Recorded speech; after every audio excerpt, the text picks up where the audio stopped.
Bom dia, eu gostaria de iniciar essa minha fala, essa minha locução de homenagem ao José Sérgio Leite Lopes, nessa oportunidade, nessa cerimônia em que ele é investido da condição de professor emérito, né? Eu gostaria de fazer algumas referências à trajetória intelectual e científica do José Sérgio Leite Lopes. Em primeiro lugar, eu gostaria de começar do presente, do Memórias, né? Esse programa de memória dos movimentos sociais, a memória que nos mobiliza, como ele diz, e é um projeto que tem trajetórias, biografias, audiovisuais de pesquisadores e que o Zé Sérgio coordena com muito apuro e com muito rigor. Uma das questões principais que eu acho nessa oportunidade do Memória é que ele também ampliou um pouco, não só na memória sindical, não só na memória do movimento social, mas também ampliou para uma referência política. Eu tive a oportunidade de acompanhar isso ano passado na SBPC, na Universidade Federal de Minas Gerais, numa mesa específica, num grupo de trabalho de discussão, onde estava em jogo a categoria exilados, né? O sentido do exílio nas trajetórias intelectuais. Eu acho que o Zé Sérgio é um dos poucos pesquisadores que se empenhou nessa relação entre a trajetória política, né, e a trajetória acadêmica, colocando todos os liames que unem essas possibilidades. E esse projeto de memória, que às vezes eu mesmo penso assim, tem um risco sempre da ilusão biográfica, né, de você querer imaginar que são movimentos, mobilizações do passado que podem imprimir para o presente. Eu acho que ele já vai apresentando o sentido contrário. Essa discussão do presente é que pode nos impulsionar, né, para esse passado. Não é, o passado não é explicado nele mesmo. O passado vai ser explicado pelo presente, por essas incursões que as pessoas fazem no presente. Eu acho que o Zé Sérgio executa isso magnificamente no Memória, né? Esse projeto é um projeto que, de fato, é um projeto extremamente politizado. Politização no sentido de análise crítica, de leitura crítica dos fenômenos, de todas as dimensões sociológicas que estão em jogo na vida acadêmica. Também, eu acho que esse ano é um ano, se nós jogarmos para o 75, que é o ano do início do Projeto Emprego e Migração, que o Projeto Emprego e Migração faz 50 anos.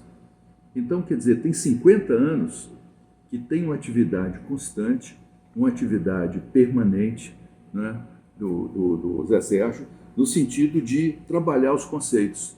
Conceitos como mobilização, conflito, luta, sindicato. Eu acho que essa capacidade dele, mais recentemente, nos últimos 10 anos, até 2015, por exemplo, ela se referiu ao conceito de ambientalização, que nós chegamos aqui na região norte, aqui na Amazônia, a utilizar isso no mapeamento social das quebradeiras de Coco-Babaçu.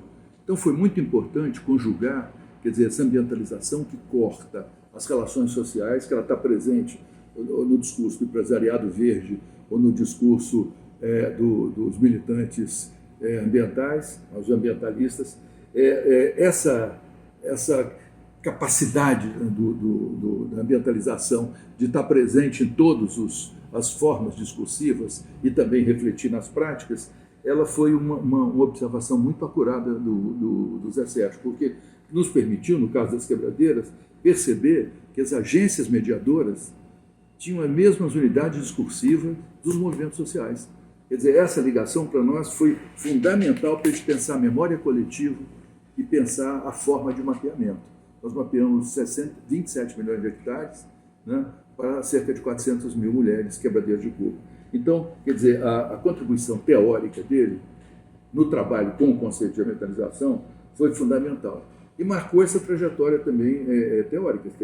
Tem 10 anos isso. E tem 50 anos do Projeto Emprego e Migração, quando tive também a oportunidade de trabalhar com ele em algo muito específico. Nós ficamos encarregados, na divisão do trabalho nas bibliotecas, né? Eu já tinha vindo do trabalho sobre a Cruz da Cunha, do trabalho sobre o Jorge Amado, o Zé Sérgio já tinha vindo com um trabalho sobre os economistas, os debates que naquele momento mobilizaram os economistas, ele mostrando, inclusive, o quão de consenso havia no dissenso, né? Eu achei que foi algo com quem uma abordagem com a qual eu aprendi bastante, aprendi bastante, discutindo com ele aprendi bastante, e de certa forma isso nos julgava para 10 anos atrás, não, 8 anos atrás, quando nós estávamos na universidade. Nós somos também contemporâneos de universidade, onde nós escrevemos teses para os congressos estudantis, e isso nos animava bastante nas disputas que então havia, e nas práticas também, quer dizer, tinha mobilização. O Zé Sérgio tinha feito o ano de 67, junto com o Afrânio Garcia, tinha feito na França. Em 68 ele vem para o Brasil, vem para a PUC. Eu estava no diretório da PUC, ele estava no diretório da PUC desde 67. Tinha sido eleito em 67 para a diretoria e depois foi reeleito em 68, 2 anos consecutivos. Nesse período eu tive 2 prisões. E o Zé Sérgio, quando chegou, foi nos estudos e tudo, a primeira aproximação nossa foi absolutamente de sala de aula, de acadêmica, embora o Zé Sérgio fosse, naquele momento, ele já tivesse optado por economia. Eu optei por sociologia, porque a gente fazia um primeiro ano todos juntos, depois nos separávamos. Eu me lembro mais se nós fazíamos muitas cadeiras juntos, muitos cursos nós fizemos juntos. Então foi a oportunidade também eu aprendi bastante. Eu acho que eu aprendi muito com os meus colegas de época, né? Não só com o Zé Sérgio, com o João Pacheco, com o Terry, com a Frane, mas aprendi com o Tcherk, aprendi muito também com o Tcherk Franca. Quer dizer, são colegas que tinham uma capacidade teórica muito grande, né? Eu acho que isso nos ajudou bastante. Tinha também Sandra Bandaroli, que era muito crítica, tinha uma leitura permanente, estudiosíssima, então isso nos impelia para reflexões, para escrever. Quero, em primeiro lugar, agradecer esse convite para homenagear o Sérgio, para quem eu tenho muita admiração enquanto pesquisador e muita amizade. Também quero dizer que a Fran, o irmão dele, desejava muito que o Sérgio fosse nomeado professor emérito, estaria muito, muito feliz com esse evento. Ele falava muito nisso. Conheci Sérgio na França, no curso de economia que fizemos em Nanterre. Eu reencontrei com ele quando eu fiz o curso de mestrado em antropologia do Museu Nacional e no decorrer dessa pesquisa, dirigindo o Nordeste por Márcia Palmeira e Lígia Sigot, uma experiência excepcional, que deixou sem dúvidas marcas importantes para todas as trajetórias dos alunos pesquisadores que dela participaram. Se todos os participantes da pesquisa escolheram seu tema a partir de uma proposição de Moacir que permitiu publicações marcantes, Sérgio teve uma participação peculiar nesse trabalho, desenvolvendo uma pesquisa muito inovadora sobre os operários de uma usina de açúcar, um trabalho delicado de ser realizado enquanto pesquisa de campo, devido ao tipo de relações estabelecidas dentro desse tipo de espaço que constitui a usina, muitas vezes comparada a uma instituição total.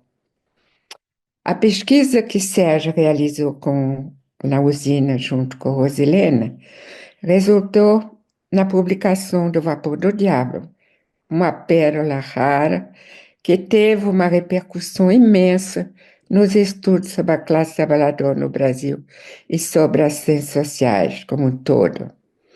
Todo mundo aqui conhece esse texto e seu valor.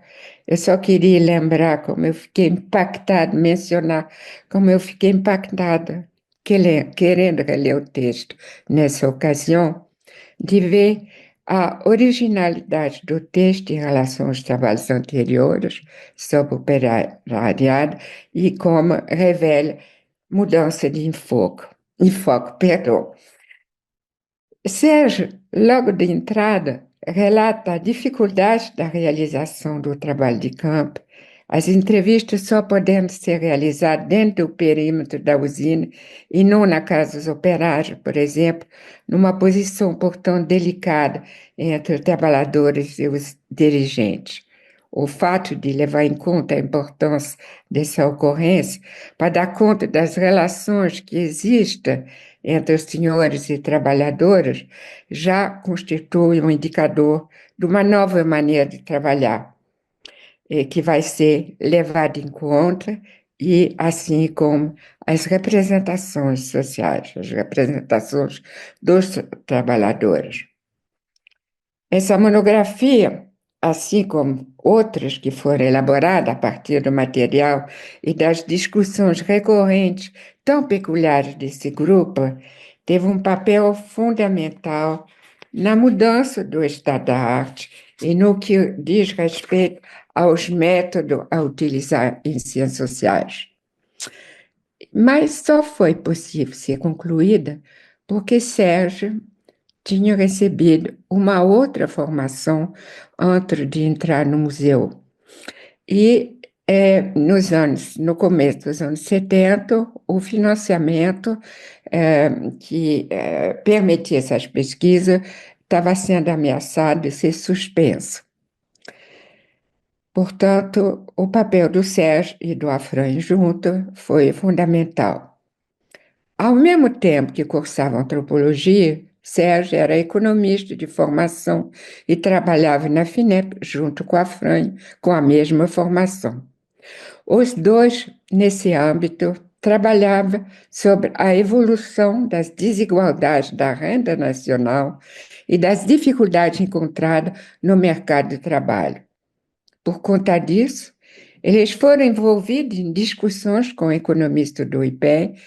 E nas discussões travadas, eles se utilizaram dos exemplos observados na pesquisa do Nordeste para expor as dificuldades de encontrar resposta sem se debruçar sobre a peculiaridade da realidade social encontrada no Brasil. Tratava-se de mostrar a pertinência e a complementaridade da utilização simultânea dos métodos estatístico e etnográfico para compreender os modos de desenvolvimento econômico e as implicações sociais dessas evoluções.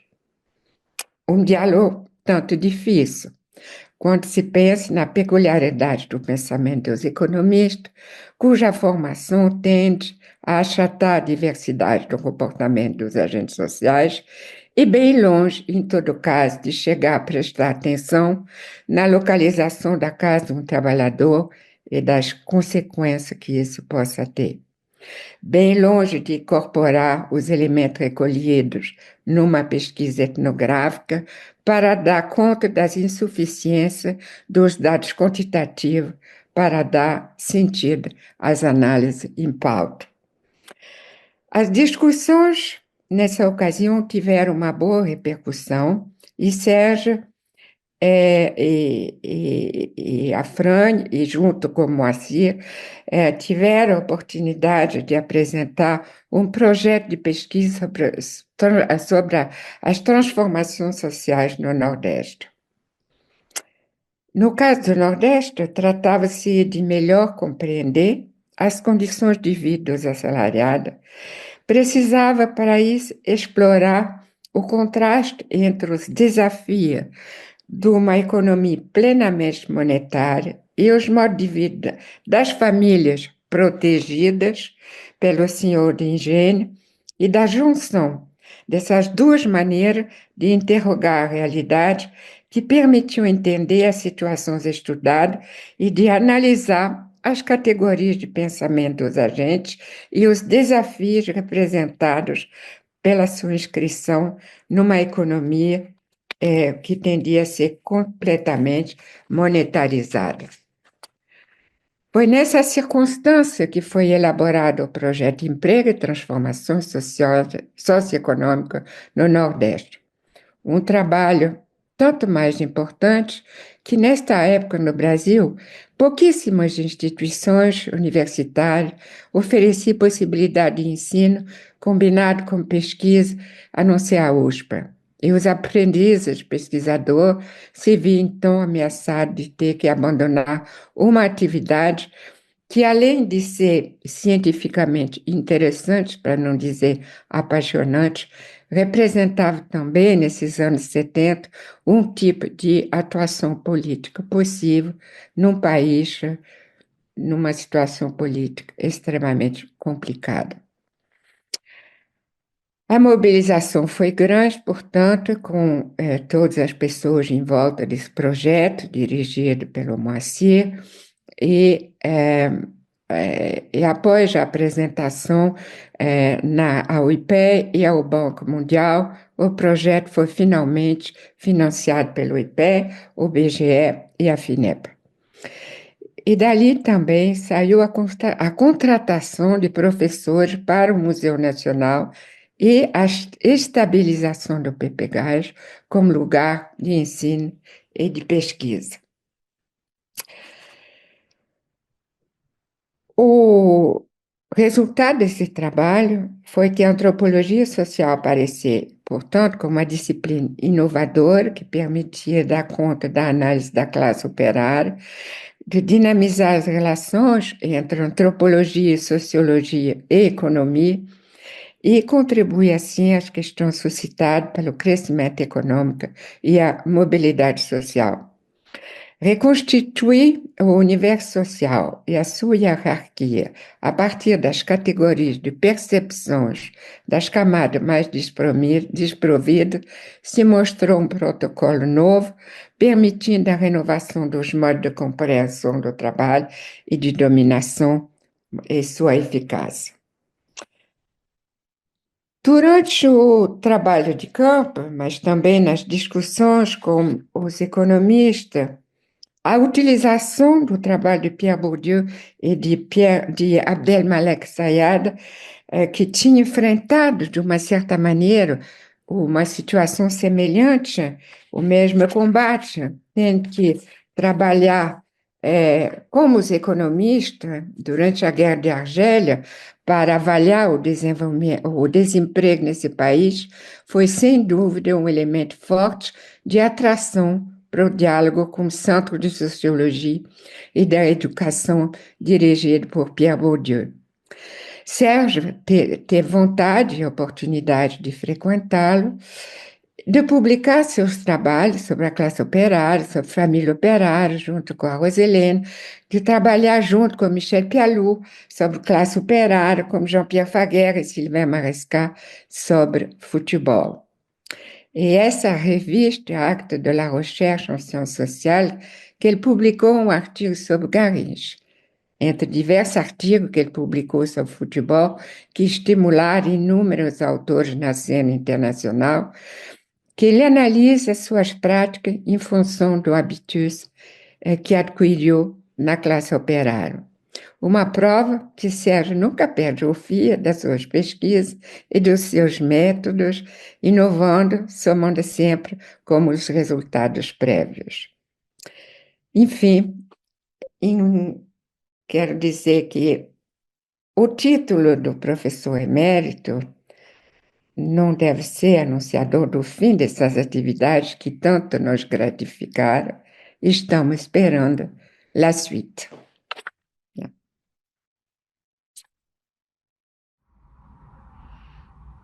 Olá colegas, olá Zé Sérgio, meu querido amigo e colega, e é uma honra estar presente neste momento para te homenagear neste ritual de recebimento de um título tão importante.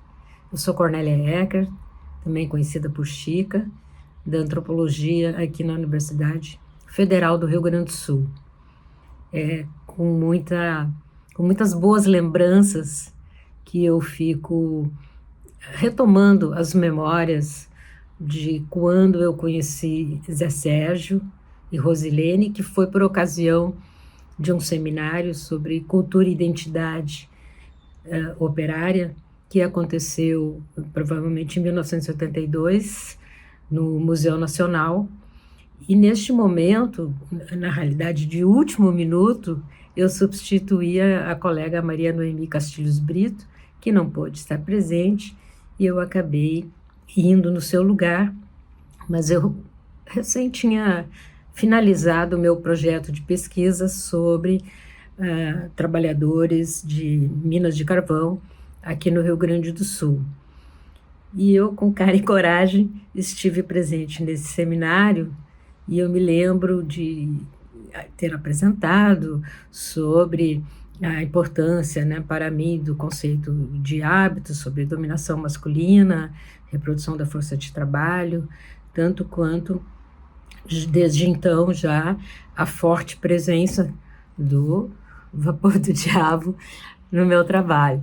Mas eu recebi algumas críticas pela forma como eu recebi e utilizei, né, o Pierre Bourdieu, e eu me lembro que Zé Sérgio, Maria Célia Paoli, Licinha, Beth Lobo, todas saíram,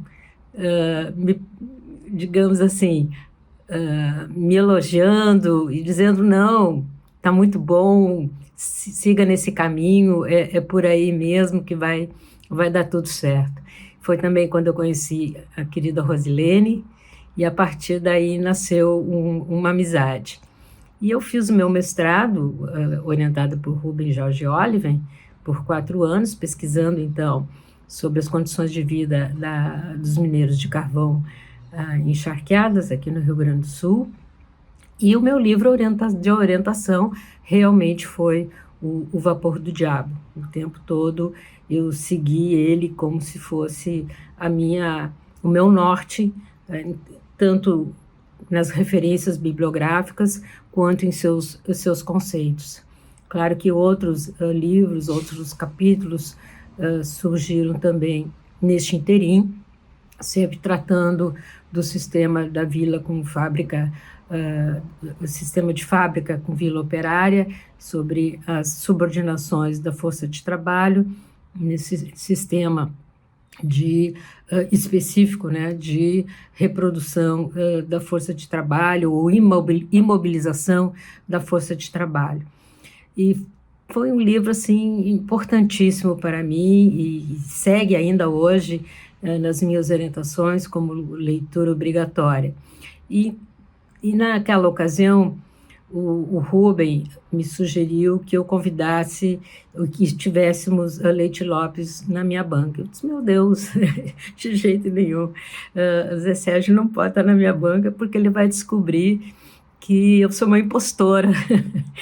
E nada, o Leite Lopes veio, a Rosilene também, e aos poucos ele foi e retomou toda a minha dissertação sobre esse trabalho de campo de 2 anos aqui no Rio Grande do Sul, e inseriu o meu trabalho, a minha dissertação, no âmbito de todos os estudos de cultura operária e identidade operária no Brasil e mesmo leituras internacionais.